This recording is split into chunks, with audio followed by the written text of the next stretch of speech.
Assalamualaikum warahmatullahi taala wabarakatuh. Saya Ishak Abdul Rahim, nombor metrik 266906. Kumpulan kami akan membincangkan topik berkenaan COVID-19, ekonomi semasa dan pasca industri pelancongan. Kumpulan kami dianggotai oleh 9 orang 9 orang yang terdiri daripada saya sendiri, Cik Fazri 266105, Amirul Hisham 266613, Nurisma 266741, Encik Hairul Syukri 266552, Cik Wahbi 267001, Hajaratul Izai 266553, Cik Zakwan 266941 dan Encik Ayas 266941.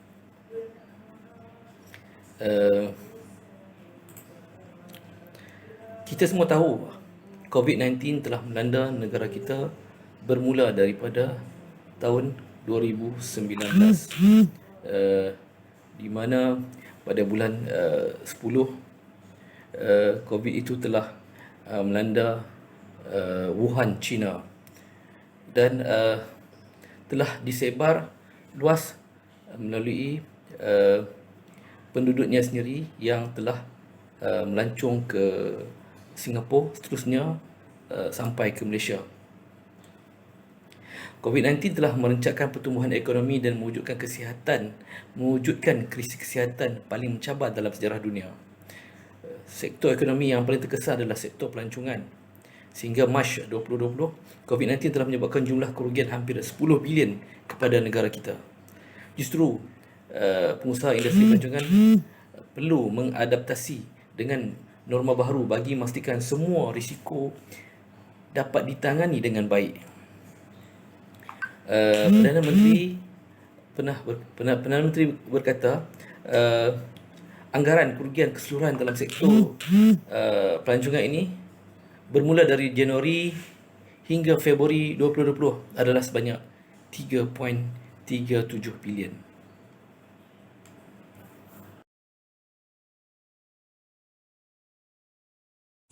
Assalamualaikum semua, saya Muhammad Amrul Hisham, matrik number 26613. Sekarang ni saya nak menjelaskan tentang konsep dan latar belakang. Okey, industri, kebanyakan industri yang terjejas, industri pelancongan merupakan industri ketiga terpenting negara selepas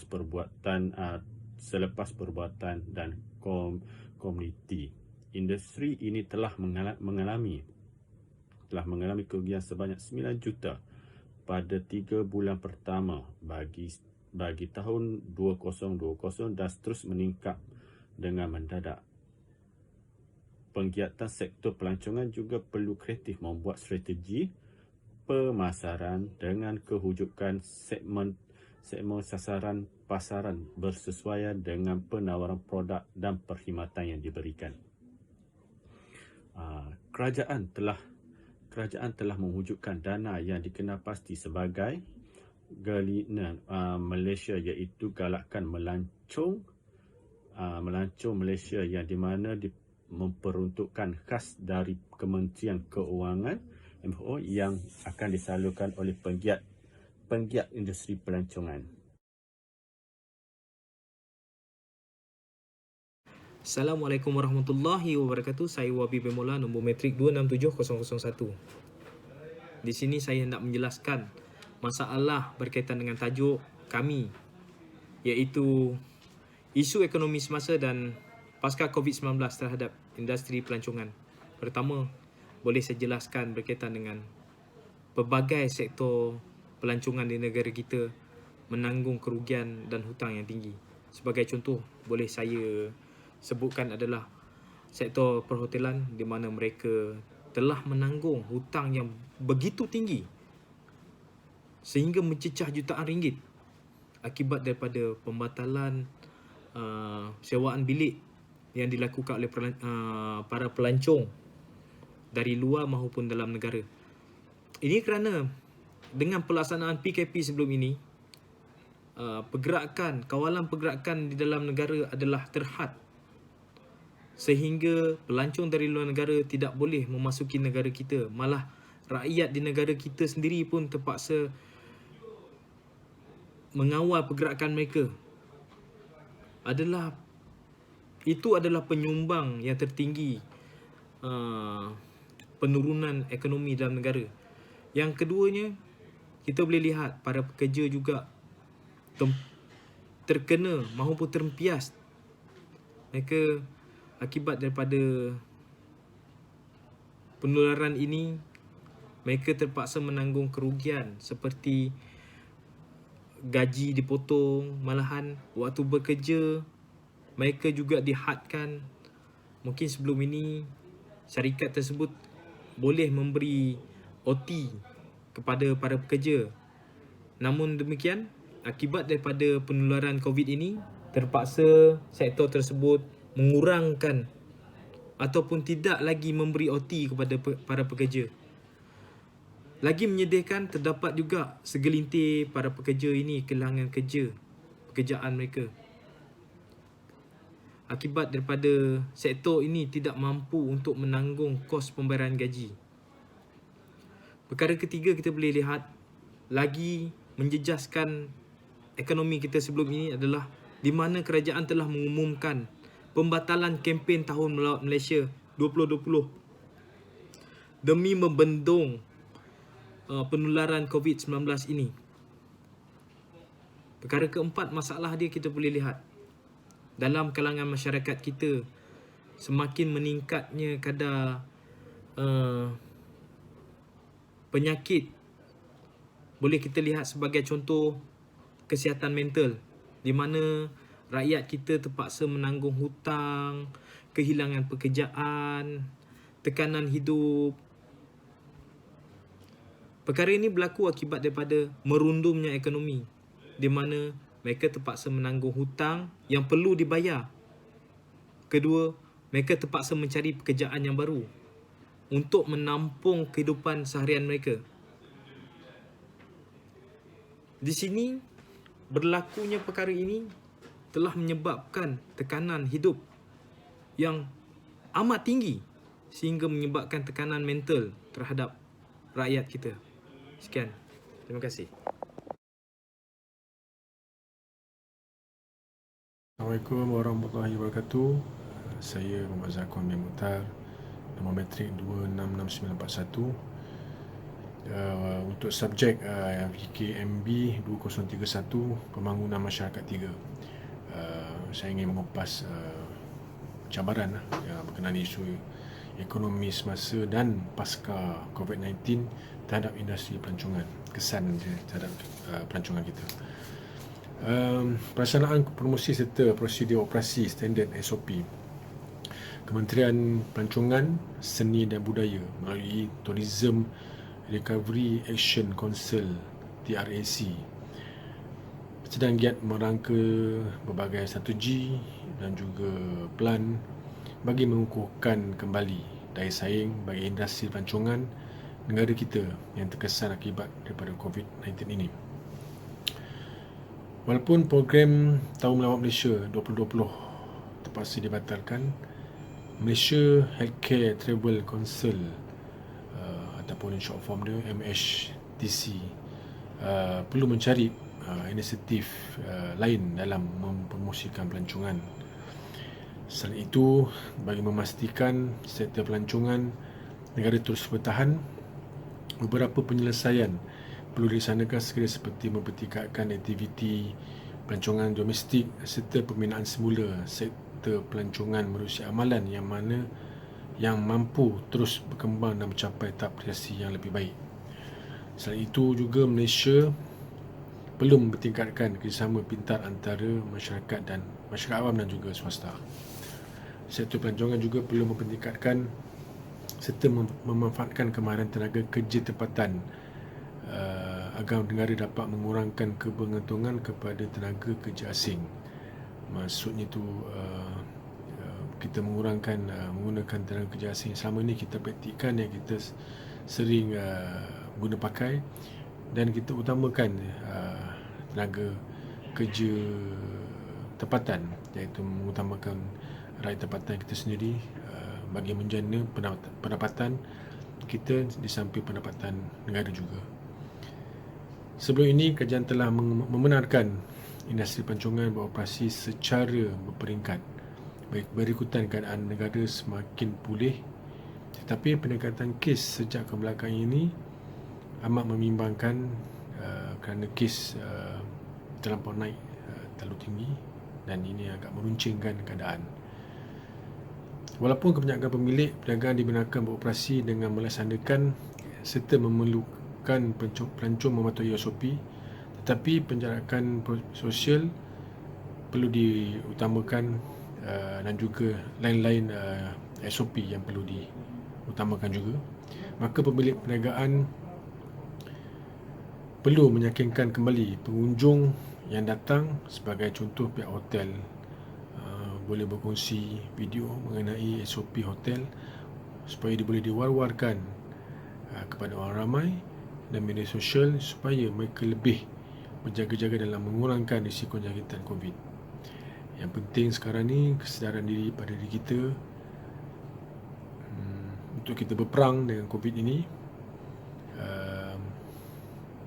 Jadi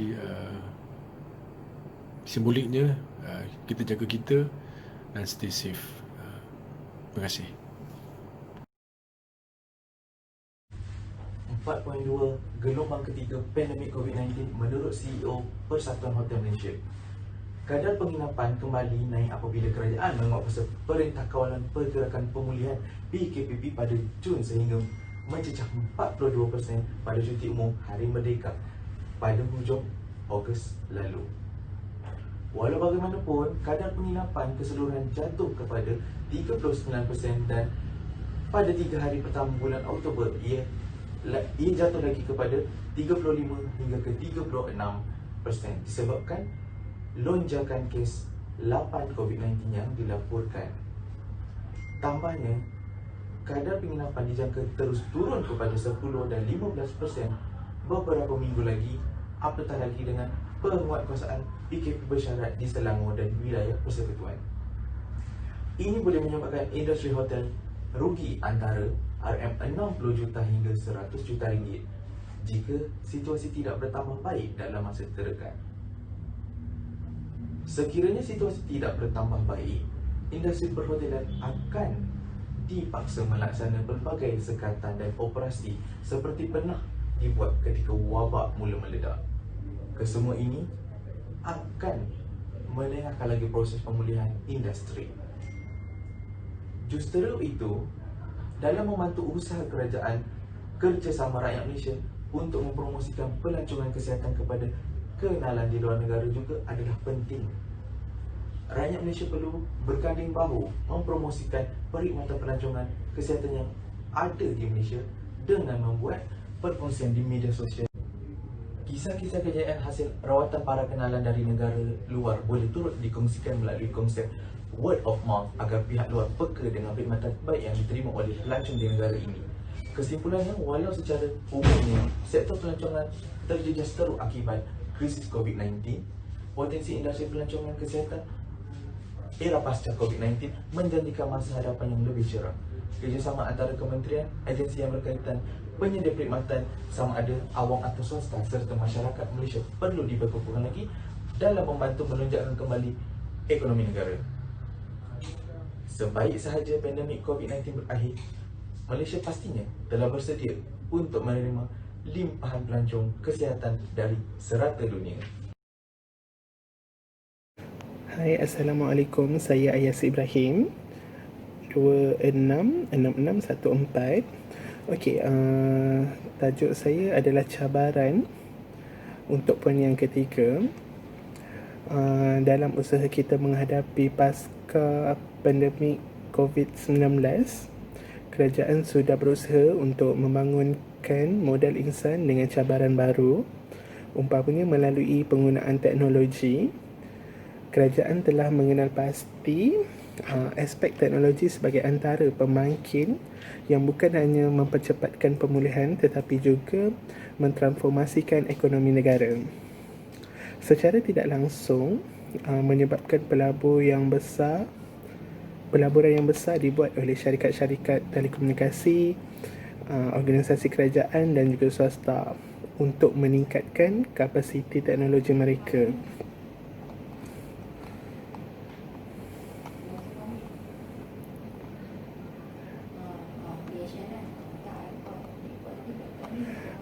Kerajaan juga mempertingkatkan konsep pendigitalan yang akan memperlihatkan tugasan baru kepada penjawat awam dalam melakukan kerja seharian mereka.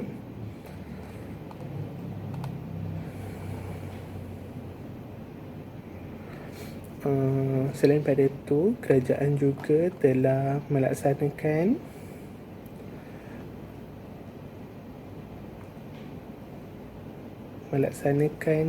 Pelan Jana Semula Ekonomi Negara dengan memperuntukkan sebanyak 100 juta untuk NTIS yang diperkenalkan untuk menyelesaikan masalah negara melalui teknologi yang terkini.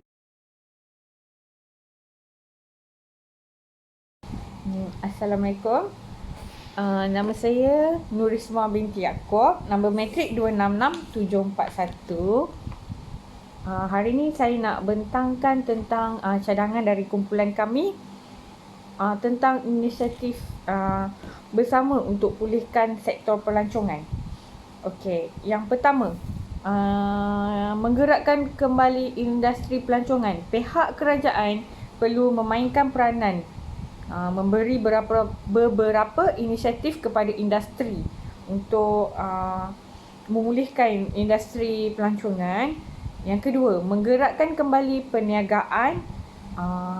Firma penghotelan yang bersaiz besar perlu bijak mengurangkan beberapa kos, umpamanya dari segi operasi dan pengajian.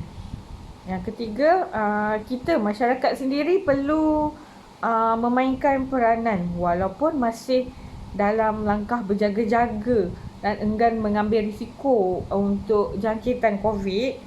Mereka perlu tahu peranan masing-masing penting mengaktifkan kembali sektor pelancongan dan menggerakkan ekonomi amnya dengan mengamalkan norma-norma baru dan prosedur operasi standard SOP yang telah ditetapkan oleh kerajaan. Ini poin yang ketiga ni amat penting sebab kita sendiri yang maksudnya kita sendiri rakyat Malaysia perlu membantu dari segi pelancongan ni. Kita kena macam bercuti di dalam negara sebabnya kita pun tak boleh keluar negara kan. Jadi kita perlulah membantu. Cadangan kami, masyarakat perlu membantu dan mengamalkan norma-norma barulah bagi mengelakkan kes COVID ni semakin meningkat. Assalamualaikum dan salam sejahtera. Nama saya Hajaratul Izzah binti Ismail, matrik number 266553. Tadi semua telah dengar penjelasan daripada rakan saya mengenai inisiatif daripada semua pihak untuk meningkatkan semula industri pelancongan negara kita yang telah merudum akibat daripada penularan wabak COVID-19. Di sini saya akan membentangkan mengenai bagaimana kerajaan melaksanakan beberapa inisiatif untuk membantu industri pelancongan meningkat semula. Antaranya kerajaan dengan melalui Kementerian Pelancongan dan Kebudayaan telah melaksanakan pengucalan bayaran filisin bagi pengusaha pelancongan dan pemandu pelancongan. Selain itu juga, kementerian tersebut telah melaksanakan beberapa aktiviti atau inisiatif dalam talian untuk memperkenalkan pelbagai program dalam talian sepanjang tempoh PKP dan PKPB. Antara program yang telah dilaksanakan ialah program pembangunan seni budaya, pengembangan seni budaya serta program pemasaran dan promosi. Aktiviti yang telah dikenal pasti untuk meningkatkan pelancongan domestik ialah seperti mempromosikan kempen cuti-cuti Malaysia bagi menggalakkan rakyat Malaysia untuk melancong di dalam negeri. Contohnya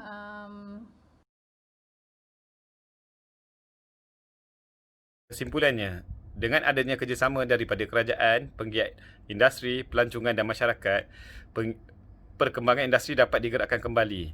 Jika semua berperanan memainkan tanggungjawab masing-masing, mulai awal suku keempat tahun ini, dijangka permintaan terhadap pelancongan akan meningkat dari segmen pasaran domestik. Pada akhir suku 2020 pula, permintaan negara tetangga seperti Singapura, Thailand dan Brunei dapat dipertimbangkan. Kemelesetan ekonomi bukan sahaja Malaysia, bahkan dunia ketika ini tidak boleh dielakkan. Memaksa pengusaha mencari alternatif lain atau berdepan risiko kerugian. Promosi perlu diteruskan dan lebih baik jika kerajaan dapat turun padang, membantu, dan pengusaha perlu menyedari tentang keperluan mengadaptasi perniagaan mereka ke norma baru dan bersedia dengan pelbagai kemungkinan.